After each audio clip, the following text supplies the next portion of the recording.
Film dimulai dengan memperlihatkan seorang kepala keluarga bernama Porter. Setelah berpacaran sekian lama, dia dan kekasihnya dikaruniai seorang putra bernama Mickey. Keluarga kecil mereka terasa sangat sempurna, bahkan menjadi alasan baginya untuk terus bekerja keras. Perlahan tapi pasti, usaha konstruksinya mulai berkembang. Namun semua kebahagiaan itu akan sirna akibat sebuah insiden.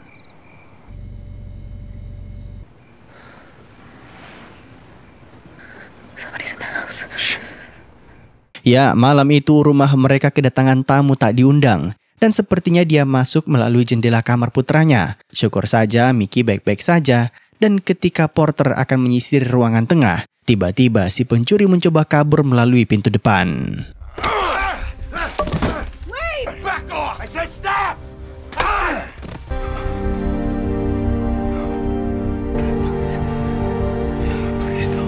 Secara tidak sengaja, Porter membunuh si pencuri dalam sekali serangan. Tak lama kemudian polisi pun tiba di TKP. Dan sepertinya ketidaksengajaan tadi berujung petaka. Karena tindakan Porter dianggap melewati batas membela diri. Secara hukum, pemilik rumah memang dipersilahkan untuk melakukan apa saja demi menjaga keselamatannya. Tapi peraturan itu berlaku jika si pencuri memang melakukan penyerangan dan masih berada di dalam rumah. Sedangkan tadi si pencuri jelas-jelas sudah berada di luar area tersebut. Alhasil, kini Porter harus mempertanggungjawabkan perbuatannya.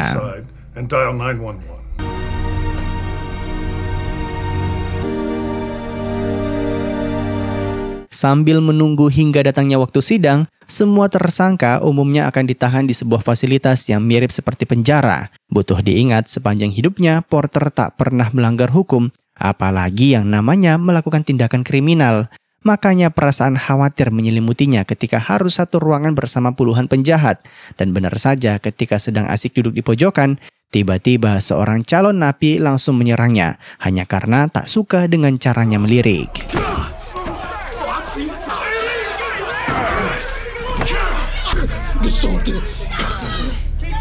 Syukur saja Porter cukup tangguh sehingga hanya mengalami luka ringan. Tapi tentu saja penderitaannya belum berakhir. Bahkan bisa dibilang ini semua hanyalah permulaan.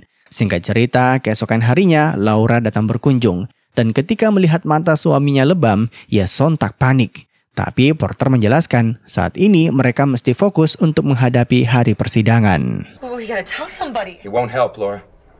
Everything's gonna be okay. They're gonna give me a public defender. Let me see what they say. I'm Mara Reed. I'll be representing you.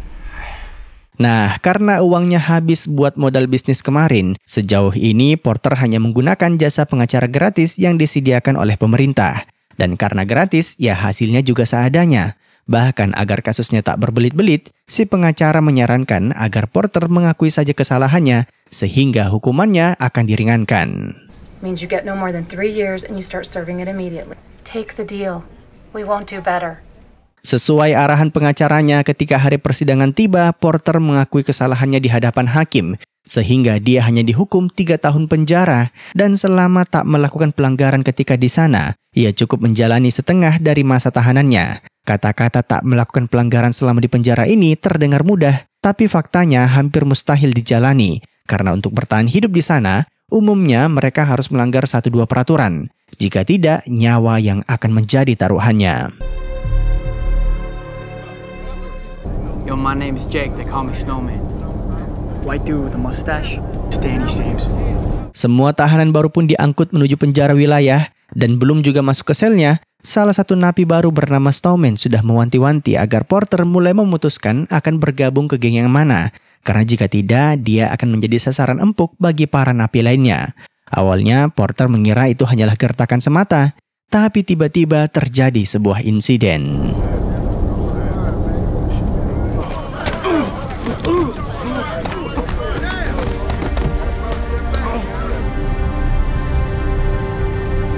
Sebelum dijebloskan ke dalam penjara, Danny adalah ketua gangster terkenal dan Snowman merupakan salah satu anggotanya. Makanya senjata yang dipakainya menikam tadi langsung dititipkan ke dia.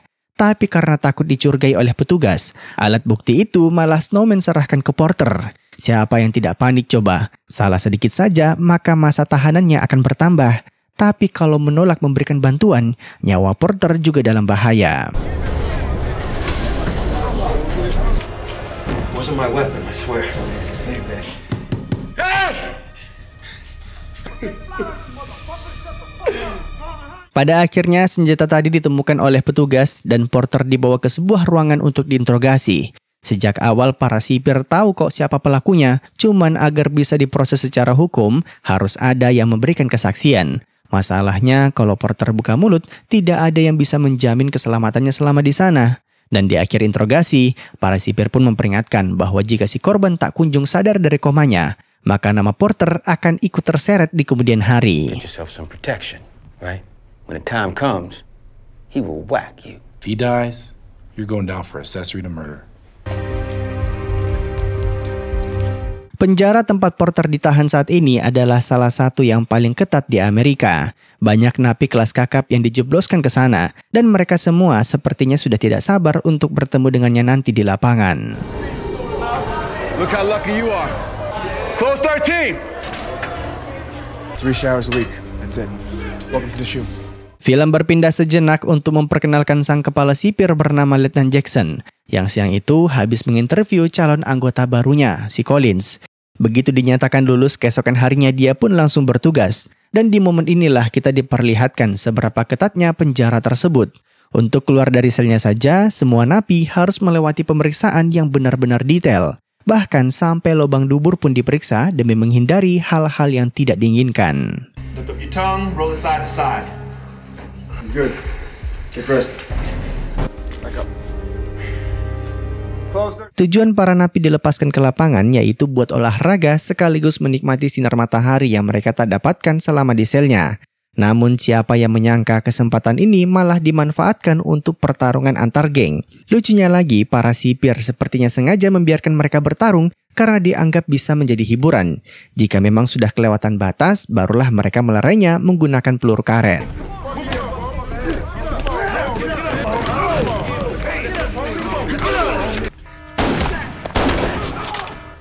Walaupun pertarungan sudah selesai, para sipir tetap saja melepaskan tembakan. Dan hal ini membuat salah satu napi benar-benar muak dengan kelakuan Letnan Jackson, sampai-sampai menantangnya untuk bertarung. Namun sikap arogannya itu tak bertahan lama, karena sang letnan kemudian berhasil menunjukkan siapakah penguasa penjara yang sesungguhnya.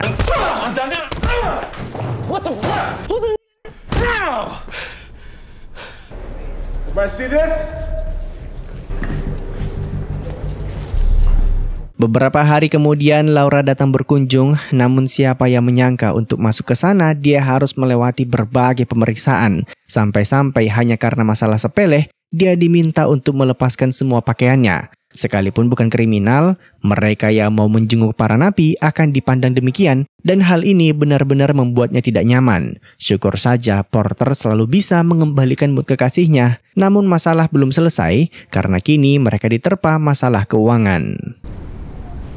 Wait, we're out of money. Just use the new checks from the SBA loan. My business. I can't think about that right now. Di saat yang sama, salah satu penjara di Amerika sepertinya sedang mengalami situasi kudeta. Para napi berhasil mengambil alih kekuasaan dan semua ini akibat maraknya pelanggaran HAM yang dilakukan oleh para sipir. Napi yang berhasil membongkar kebusukan tersebut bernama John Smith. Entah bagaimana caranya, tapi akibatnya dia akan dipindahkan ke penjara yang baru. I should have been a dead man walking. Instead, they turned me into the wall. I'm going to get him to transfer you, give you a fresh start.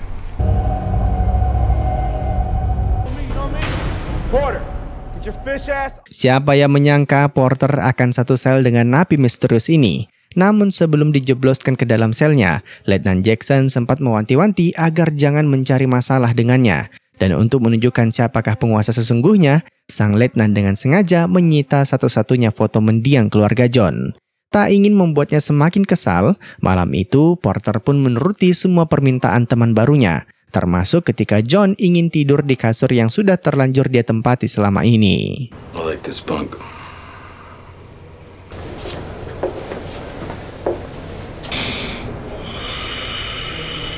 Tidak seperti napi pada umumnya, keesokan harinya ketika memasuki lapangan, John tak perlu memperkenalkan diri. Bahkan seorang ketua geng langsung menawarkannya untuk bergabung.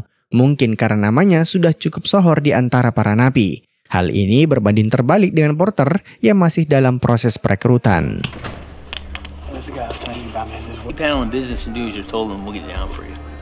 Walaupun infonya pernah membunuh 17 orang, faktanya John tak sekejam itu kok. Buktinya sesekali dia mengajak Porter untuk berbincang, apalagi setelah tahu alasannya di penjara. Dan karena merasa mulai akrab, Porter pun memberanikan diri untuk bertanya beberapa hal, termasuk soal bagaimana caranya bertahan di penjara. John pun bersedia untuk mengajarinya, tapi satu syaratnya. Pokoknya apapun yang terjadi dan dalam kondisi apapun, kedepannya Porter tak boleh menjadikannya sebagai musuh. I'll be the good veterano and teach you prison politics. Alright, first lesson for woods like you and me. It's not about street gangs, it's about race. Pada intinya sistem geng di penjara ditentukan oleh ras. Orang kulit hitam punya gengnya sendiri, orang Asia juga demikian, orang Meksiko juga demikian. Makanya sejak awal Snowman berusaha merekrutnya karena Porter masuk golongan kulit putih. Tapi agar bisa masuk ke dalam geng, dia harus membuktikan dirinya melalui pertarungan bebas.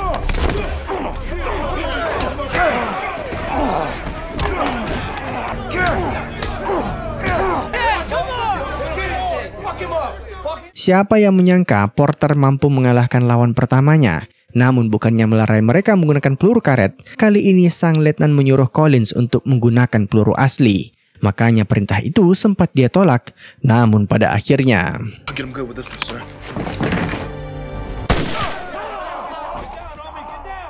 You show these assholes any weakness and they will send you. You are either in the car with us or you are not. Which one is it? Alasan mengapa napi itu ditembak karena sebelum dijebloskan ke dalam penjara dia pernah menganiaya tetangga Letnan Jackson. Namun butuh digarisbawahi, apapun alasannya, perbuatannya tadi tetap saja melanggar hukum. Tapi karena tempat ini terisolasi dari dunia luar, makanya sang letnan berani bertindak semaunya. Bahkan sifat busuknya itu berhasil dia sembunyikan dari sang kepala penjara. There's still a lot of vibes going on. Trust me, sir, I have it all under control. Beberapa waktu kemudian Laura bersama putranya datang berkunjung, namun mereka cukup terkejut begitu melihat kepala Porter yang sudah pelontos. Ya, karena keseringan bertarung bebas, dia terpaksa mencukur habis rambutnya, tapi bukannya memberikan dukungan. Yang ada, kekasih durhaka ini malah mencecarnya dengan berbagai pertanyaan. Kedatangannya ke sana bahkan ujung-ujungnya soal uang, di mana untuk bertahan hidup, mereka terpaksa menjual rumah serta kendaraannya. Walau demikian, Porter tak mempermasalahkan hal tersebut karena dia yakin semua itu masih bisa didapatkannya begitu kembali bebas. Sekarang yang penting bagaimana caranya bertahan di dalam sel neraka ini, apalagi setiap hari dia dipaksa bertarung dengan napi lainnya.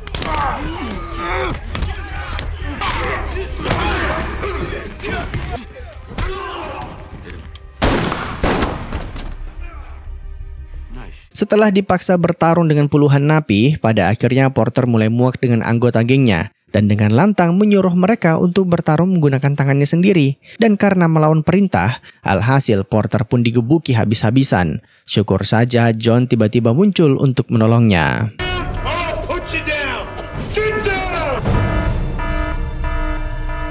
Akibat sikap Porter tadi, kini John harus terlibat dalam pusaran masalah. Tapi walaupun sudah diomeli panjang lebar, Porter hanya bisa mengucapkan terima kasih karena bagaimanapun juga John tadi sudah menyelamatkannya.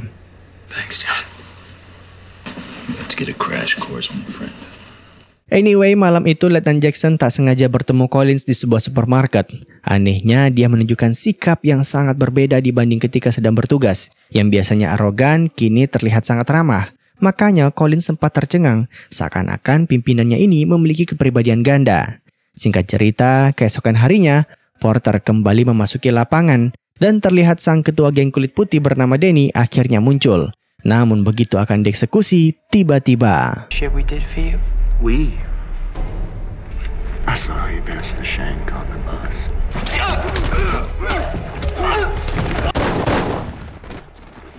You want to ride with us?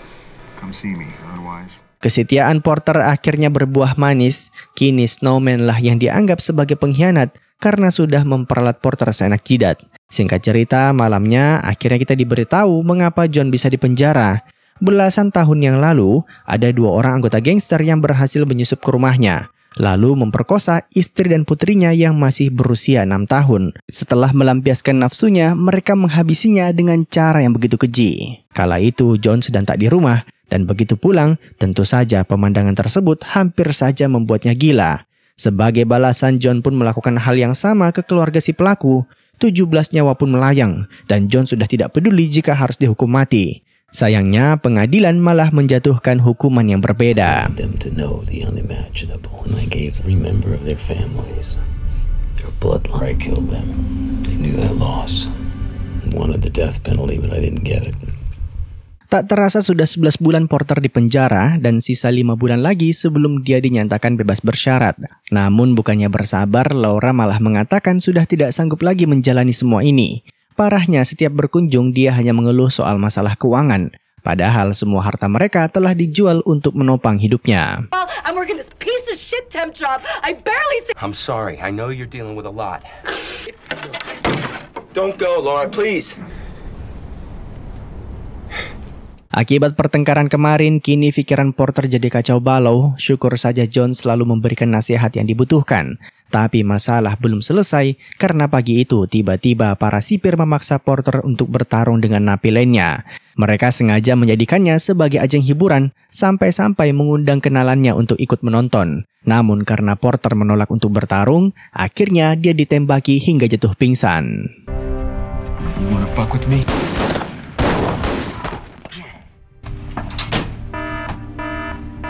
Begitu bangun dari pingsannya, tangan dan kaki Porter sudah diborgol. Parahnya lagi, Letnan Jackson sudah bersiap untuk menyiksanya menggunakan sebuah tongkat listrik. Namun dibanding menyiksa fisiknya sekarang, Letnan Jackson diam-diam sudah menyiapkan sebuah balasan yang cocok untuknya.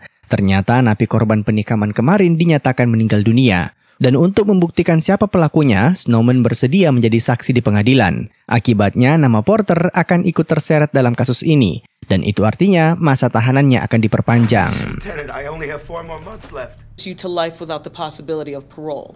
This term, I sentence you to the high term of 3 years. Karena dijebak sedemikian rupa, pada akhirnya hakim memutuskan untuk menambah masa tahanan Porter yang tadinya 3 tahun, kini menjadi 6 tahun penjara. Pupuslah semua harapannya selama ini. Di lain sisi, tak lama setelah hukuman tambahan dijatuhkan, Ibu Laura terus saja menyarankan agar anaknya mencari orang baru. Lagi pula, keduanya belum resmi menjadi suami istri. Karena nasihat ibunya terdengar masuk akal, Laura pun akhirnya mengirimkan surat perpisahan. She left me.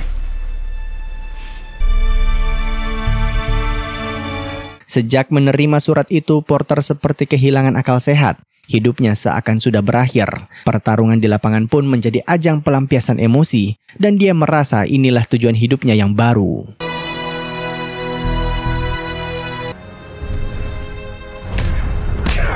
I got nothing to go back to now. I got fucking nothing.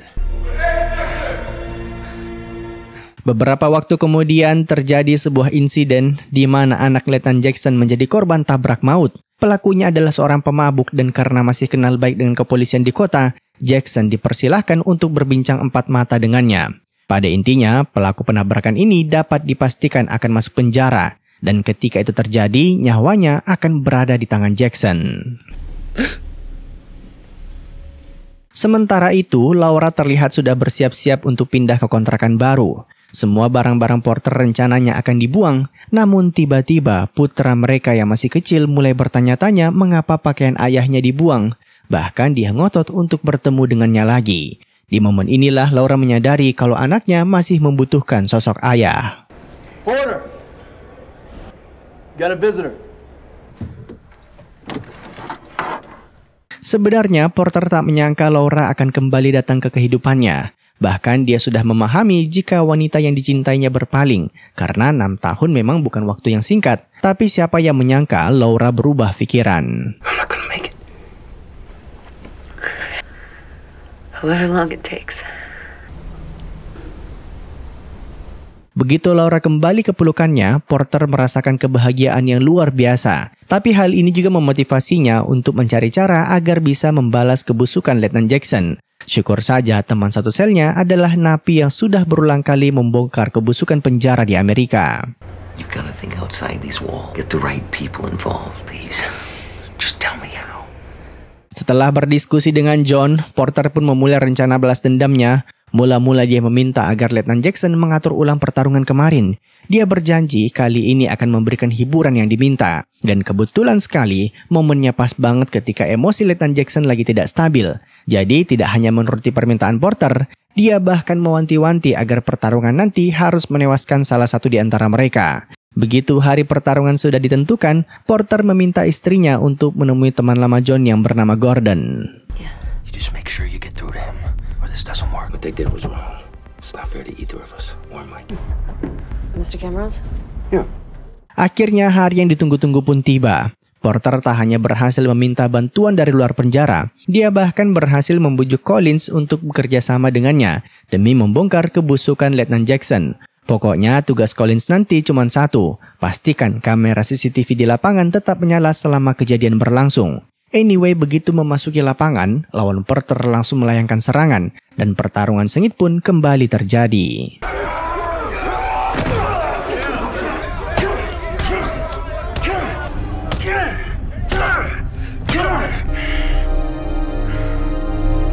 Sekali lagi Porter berhasil keluar sebagai pemenang, tapi pertarungan dianggap belum berakhir hingga dia membunuh lawannya. Letnan Jackson bahkan sempat melepaskan tembakan peringatan agar Porter menghabisi musuhnya, namun sampai akhir dia menolak perintah tersebut. Dan ketika akan dieksekusi, semua napi tiba-tiba bersatu untuk melindunginya.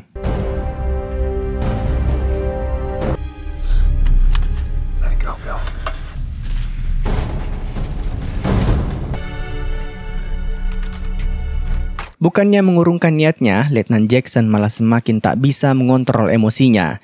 Dia pun memerintahkan anak buahnya untuk mengembalikan semua tahanan ke selnya masing-masing, sehingga tersisa John dan Porter di lapangan. Tak sampai sana, para sipir juga mematikan semua kamera CCTV, sehingga tak akan ada bukti di kemudian hari. Syukur saja Collins diam-diam berhasil kembali menyalakannya. Di antara para sipir sebenarnya ada satu yang berusaha menghentikan kegilaan ini. Namun Jackson sudah kehilangan akal sehatnya dan begitu akan melakukan eksekusi tiba-tiba. On camera leaving the yard alive. You fucking You see my family now. Sejak awal John diam-diam menyiapkan sebuah pisau kecil di balik kacamatanya dan demi melindungi Porter dia rela berkorban nyawa. Anyway, kematian Letnan Jackson memicu alarm darurat dan syukur saja sebelum mereka berhasil memusnahkan semua bukti yang ada, Laura datang bersama seorang agen FBI. I'm Agent Scaletti with the FBI. We need to talk to you. I'm sorry, guys. I haven't. I want to see the surveillance tapes of the shoe yard before anyone touches. Collins. FBI langsung menetapkan Porter sebagai saksi kunci atas kejadian tadi. Dan karena penambahan masa tahanan kemarin terbukti akibat manipulasi, maka putusan hakim pun dianggap batal. Di sisi lain, kematian John meninggalkan duka yang mendalam, termasuk bagi teman lamanya si Gordon. Tak hanya berhasil melindungi Porter, ternyata 20 tahun lalu John juga menyelamatkan Gordon dari tikaman napi lainnya. Padahal kala itu Gordon adalah seorang sipir. Sebagai salam perpisahan, diam-diam John juga sudah menuliskan surat untuknya. Actually, I'm quoting someone else's words. Yes, prison desensitizes you. It's most important. Family, that's my final piece of advice.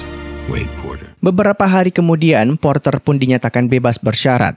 Sekalipun sempat bernasib sial, pada akhirnya keadilan menemukan jalannya. Dan dengan begitu, film pun tamat. Terima kasih telah menonton. Sampai jumpa di film selanjutnya. Jangan lupa komen, like, dan subscribe.